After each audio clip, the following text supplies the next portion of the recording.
Okay. So, I know why I brought it. I'm kind of a nerd, and so I looked up the word evocation because I wanted to really understand what I was doing. Is this mic okay? What? Make it away. Okay. All right. Great. Thanks. Didn't feel right. Okay. So evocation is the act of bringing or recalling a feeling, a memory or image to the conscious mind. And so it just so happens that my topic for today has to do with consciousness. So I just wanted to share that with you. And we'll get busy now with this part. So take a breath. This is an important thing because the evocation may bring up something within you that may come in that needs to be healed or made to be celebrated. So let's just take a breath and go with this. So I affirm the oneness of God. I acknowledge that there is only God, one substance, one presence, one consciousness, known by many, many names. Think about that. What do you call God?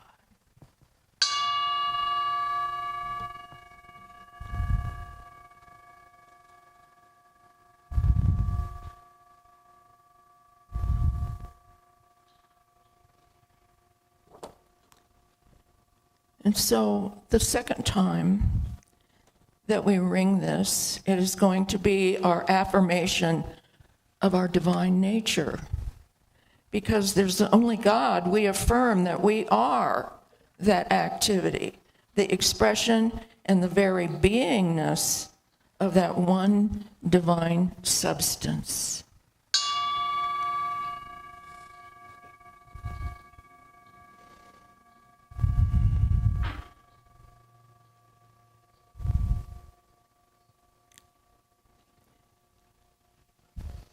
And now I affirm truth in action.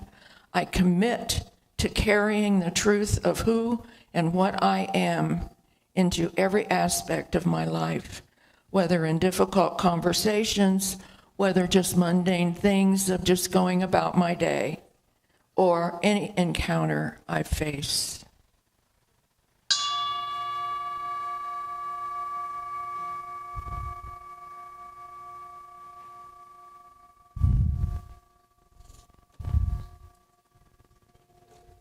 And so it is.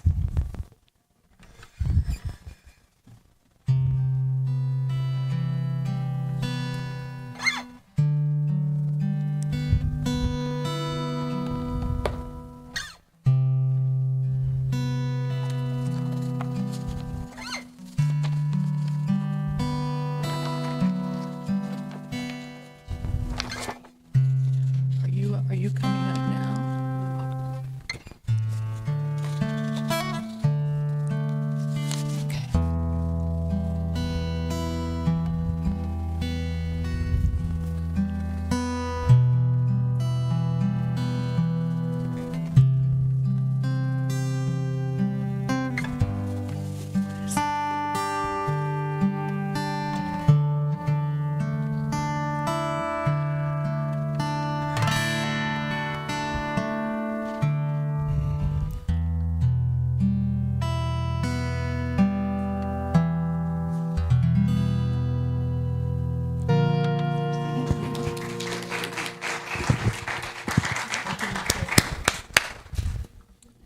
Oh, wow.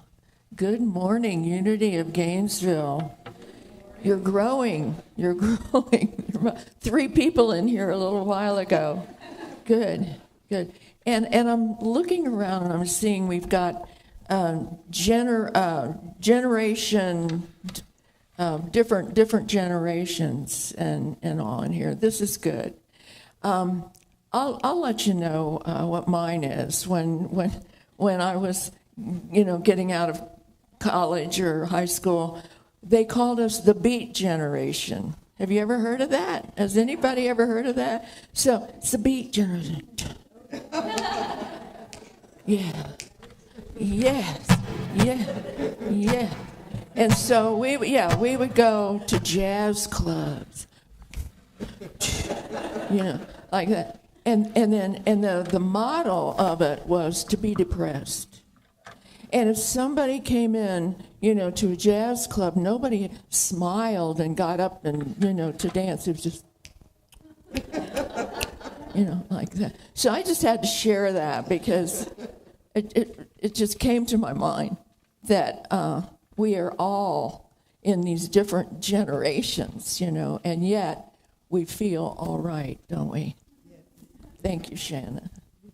So the lesson for today, and for those of you who don't know, in Unity, it's really not the sermon; it's called the lesson.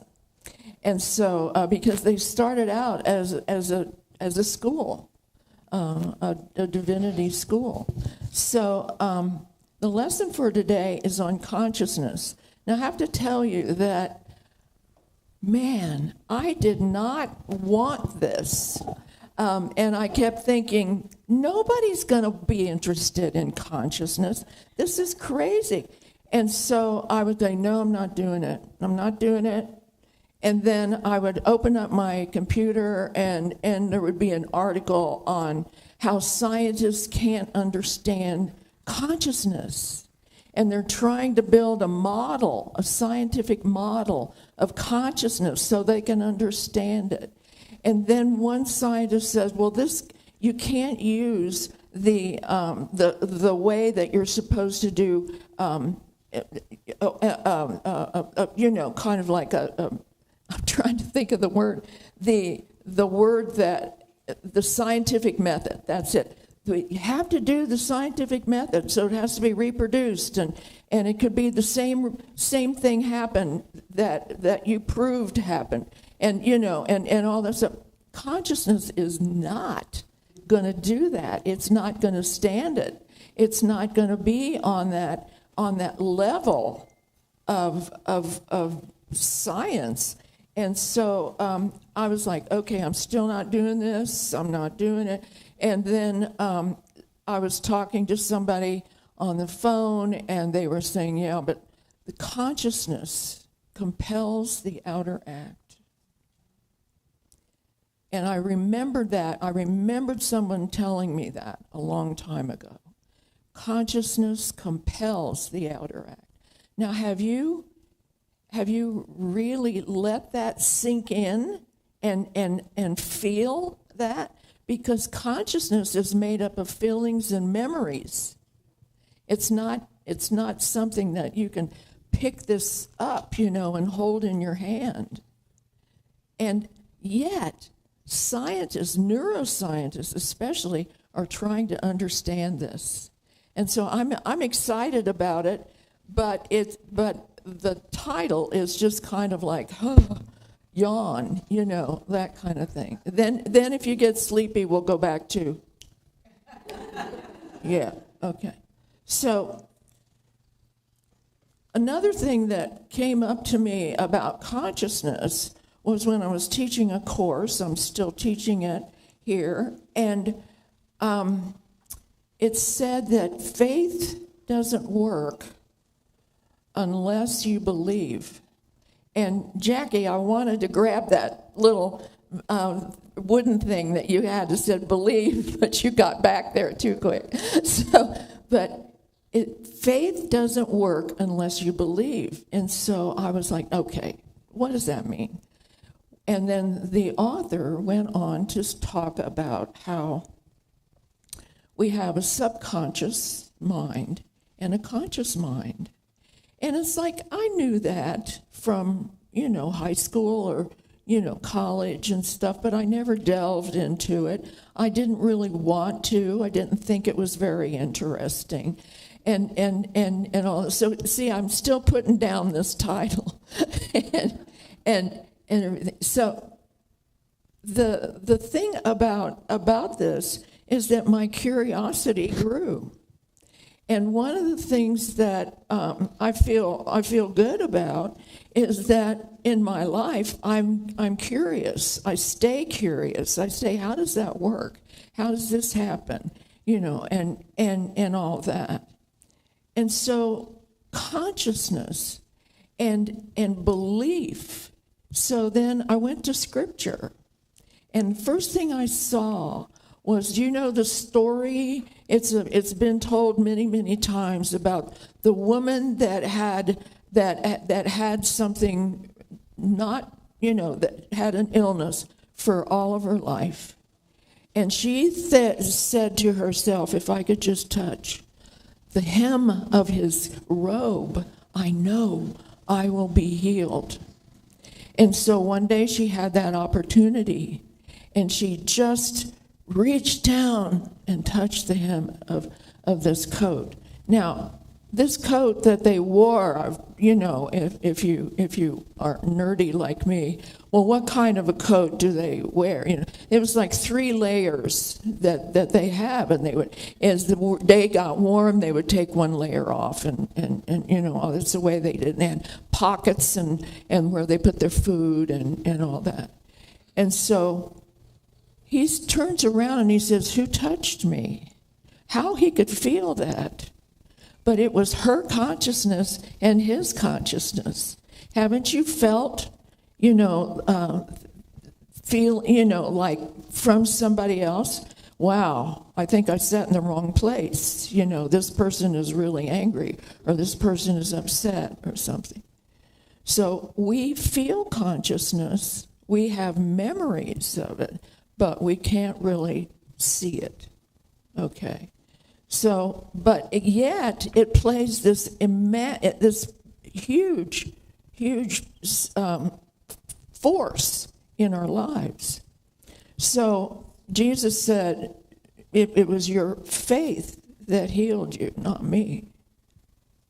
And so that fit with what this author from this book had said, is that you have to believe first for whatever it is you are praying for before you can have it. So how would the scientific method do? How would they do with something like that? So we have to believe it'll work before we can have this prayer come to what we bring, what we have faith bring to us. So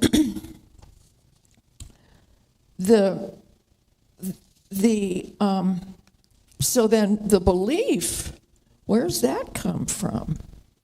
So then the author, just in these little short sentences, just tempted me to go further and further into my research on this, and that the belief comes from the subconscious. So we've got a conscious mind and a subconscious mind, and so the subconscious mind holds everything that has ever happened in your life, everything that you've ever looked at, everything that trauma, whatever, it's all there. It's there in your subconsciousness. And so we in Unity say, be careful what you pray for. Be careful what you're looking for, because 1, you just might get it, and 2, it may not be what you needed, right? So in that, and we also say, don't put yourself down. Oh, I did a terrible, thing. I'm so upset. I didn't mean to say that to that person, blah, blah, blah. And then you go around in a funk for a long time. And so that is also what we're saying to the subconscious, because the subconscious has no filter. It just believes whatever you tell it. And if you say, I am sick and tired of this, it will believe that you're sick. And it'll believe that you're tired, and pretty soon you're going to have to go take a nap. because the subconscious does this. So they're working together, and that's why we say, don't put yourself down, And if you make a mistake, you say, I've got a lot of time to make some more choices about this. But we have to believe. And so this is the first time, and I've studied a lot of books having to do this through my becoming a licensed teacher here, and all. But nobody had ever explained what the conscious and the subconscious was all about. So I want to give you a personal story about this, and it's a bigger picture. It was I had at one point my husband and I had a lake house out near Melrose on Lake Elizabeth. It was the prettiest, nicest house I've ever lived in my life. We loved it. But at the time, we were living in South Florida. We were committed down there. We had so much to do, and we were responsible for. And so we couldn't get up to the lake house enough because, one time we came and the pump was broken, and it had the best water that, you would ever want. We used to bring jugs and fill it and bring it back home with it. And all. So anyway, we decided we were going to have to sell the house because we weren't there enough, and we know that what happens to a house if it's not lived in, it needs somebody to live in it, And so this house had been on the market for about 2 years. Nobody. The price was right, Nobody was coming. And so something happened to me and to my husband in different ways. But it was on July 3rd, back in about 15 years ago. And if you remember in Gainesville, what happens on the evening of July 3rd? The fireworks, yeah. Well, it just so happened that we had gone to the house and we had put one of those awnings over the deck, and it was metal, And so and we were only going to be up there one night, just go in, check the job that the guys did, and then we would pay them. And so I looked up and I saw these handprints on the ceiling of it. And I thought, well, before we go back home, I've got to get that cleaned up and, wipe away the handprints. But I didn't want to wait. I wanted to do it right then and there. And my husband says, just wait. No, it's got to be done. And so people are going, yeah, I understand how when somebody gets an idea that they just have to do it. So I get up on a step stool and I'm cleaning the handprints off and everything. And so there was one that was just a little farther. You know what happened? I fell off of it.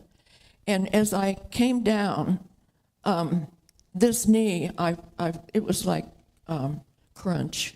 I could hear this crunch, and then fell on my butt, like that. Luckily, I didn't break a hip or anything like that because I have so much padding back there. It's just great. So it's such a nice gift, So anyway, as the evening went along, it was hurting more and more and more, and I thought. And I said, I think we should go to the ER and see what this is. So fast forward, we were finally seen at 2:00 in the morning. And you know what else happens around the 1st of July in Gainesville? You may not be aware, but that's when the new doctors come in. the new people that are going to be, what do they call them, residents or, yeah, whatever they call them. Anyway, we used to call them interns, but I guess that's not used anymore. So they, everybody that looked at my X-ray and everything, they didn't diagnose it right. So they sent me home on crutches, which 2 hours later, after being there, I fell with the crutches and broke my wrist. And not just broke it in 11 pieces. And so we had to turn around and go back to the ER. And this time I knew that what to do would be just to let the ambulance bring me, because if they come in, they have priority. So I didn't want to stay another 24 hours like that. So anyway, that was what was happening. And I'm getting to the consciousness now. So what was happening is that they were going to have to admit me because of the wrist, and they were going to have to keep me there for a while. And my husband couldn't stay with me because at that time he was in a cancer thing where he had to have it every day. Have to have this thing done every day. And so I said, honey, you go ahead, I'll be fine. Go ahead. I know that's to me, that was much more important. And so he left, and then I'm sitting there on the gurney, thinking, why am I hearing in my head this song that was the theme song for that movie Ghostbusters? Who you gonna call? Who you gonna call? Ghostbusters. So I knew exactly who I was gonna call. Called my friend, and she was there within 15 minutes, and she was with me, and all that, and the rest, had to get it all put together and everything. So what does this have to do with consciousness, you say? Well, consciousness was, who you gonna call? And how, I don't know what did I do? And so that was consciousness saying, call somebody. And all my life, especially in spiritual work, I've always had a tune that'll tell me what to do. So I believed who you're going to call and all that. So that is part of the subconscious mind, though. We're not. It's because it's called subconscious doesn't mean it's not as good or as the brain wants to be or something like that. But how many of you have had these kinds of situations where you've had, yeah. And as a matter of fact, my Indian teacher, part of what they do is they have to give us a new name. And so she named me Singing Crane Woman. She didn't know cranes were my favorite birds. But she knew that when we would be in talking or something, I would say, that reminds me of a song. And so that's what got me. That's what got me through that. So this is consciousness. How do you measure it? How can you predict? How can you do all these things? But we have to listen to those little nudges, and then we have to let go of the ego. The ego might have said, I need 20 nurses, or something like that. I'm an important person, or something like that. But no, my consciousness went and prayed and prepared a place for me, and that's in Scripture. That better? Okay, that's in Scripture where Jesus was said, I have to leave because I'm going to prepare a place for you. It is consciousness. And whatever is in your consciousness is going to play out. Your consciousness can't do anything other than play out what it is. So there was a situation where there was a problem, and I had called my minister, and we were discussing what was going to happen and all that. And he says, well, of course you know that consciousness compels the outer act. And I remember writing that down on a piece of paper. I was standing at the kitchen counter, with my phone and writing, like this. So about a week later, I said, I keep doing this, I'm sorry. So I said, I really love that quote you gave me about consciousness compelling the outer act. He said, I never said that. To this day, he says he never said it. But I wrote it down, and I think because I wrote it down and that it was real to me, but that he said it, right? Can you say that again? Consciousness compels the outer act. And so this is a truth. This is a truth. And you can write that down if you want. I don't care. So, yeah. So in the morning when you get up, have that beginner's mind as you open the shades and your curtains or something. What am I going to do today? And there's another song. What would I do today if I were brave? And so in the morning when I open the shutters in my house, I say out loud, what would I do today if I were brave?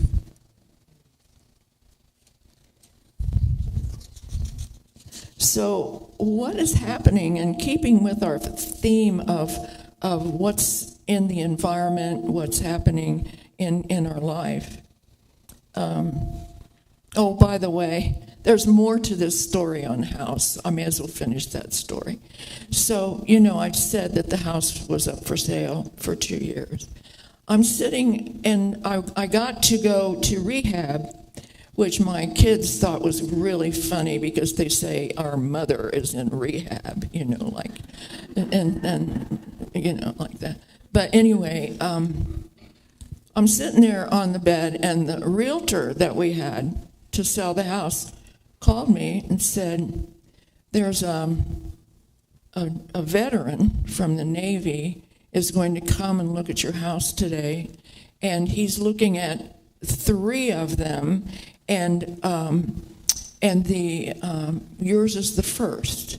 Well, I was thinking, if mine is the first, then he probably won't pick it because he's going to want to see all 3, yada, yada, all this kind of thing. But instead, and then I went, no, I'm not going down that road. And so what I did instead, and she called me and she said, I'll call you when he's there. So she did. And so what I did was I started talking to this man as if he were in the room with me. And I was doing that in my mind. And I was saying, thank you for all of you that you have given to our country.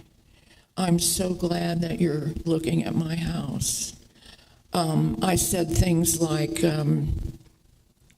I hope that you find the peace and the quiet that you're looking for, because that house is built with peace and beauty. And, and I just talked to him like that, and then I stopped. But it was almost like a prayer, as if I were talking to God.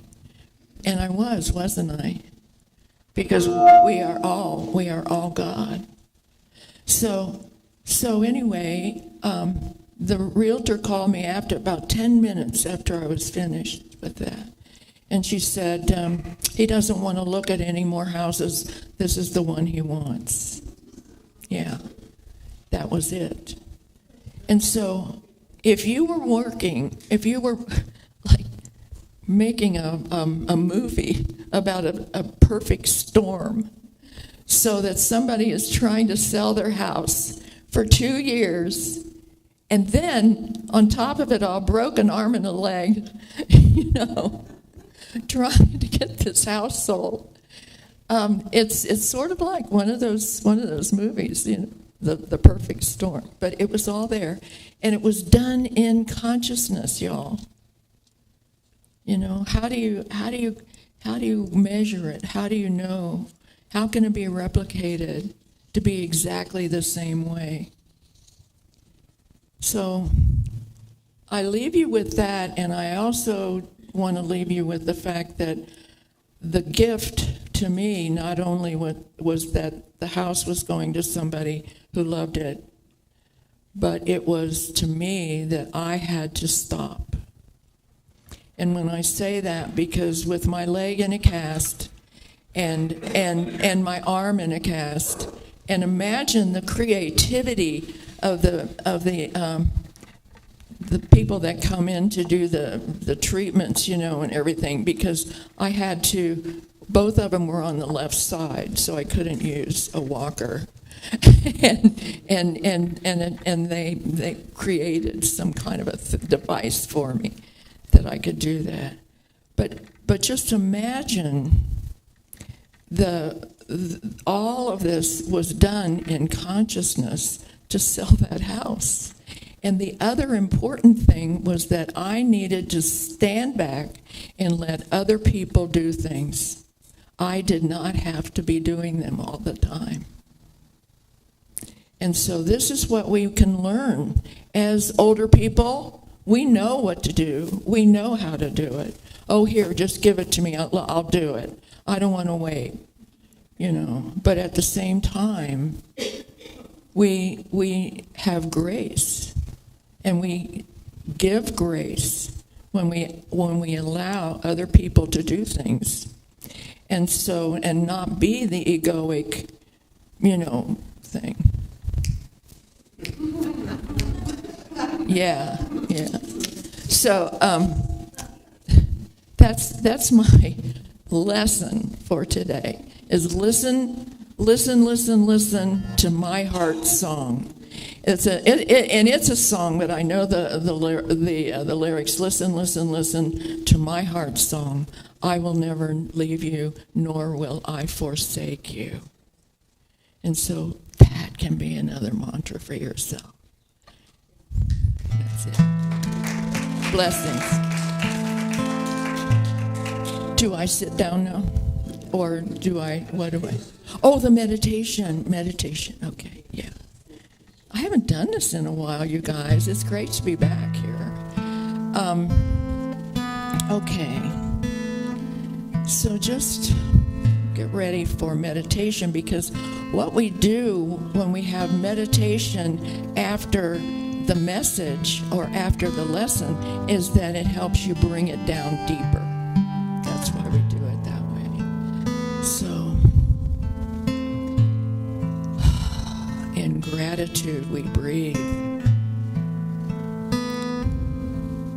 In gratitude, we visualize with our eyes closed the heart area of our bodies. Put your hand over your heart area if you feel comfortable doing that.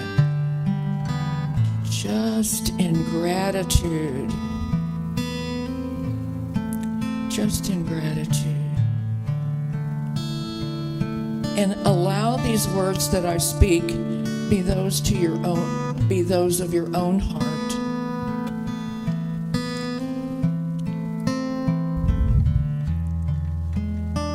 I am grateful for this day.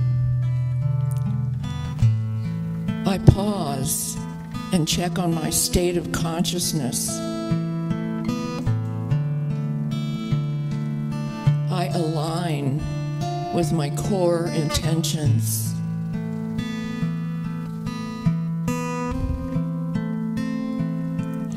in this coming month, in the month that we're in now, there will be 2 eclipses.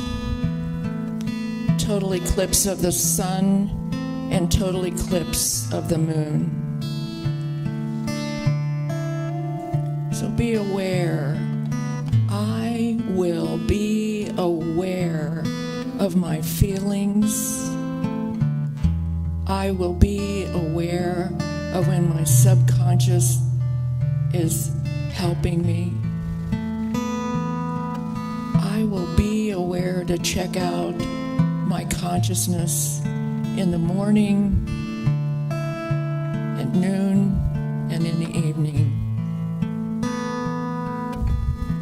I am a conscious carrier of the light, and this is what the world needs, is more light. I am a catalyst for peace and love. Breathe that in. I am a catalyst for peace and love. I make a mantra to say to every day, good morning day. I am, by all God's love, I know I am. And so it is, and so it ever shall be. Amen.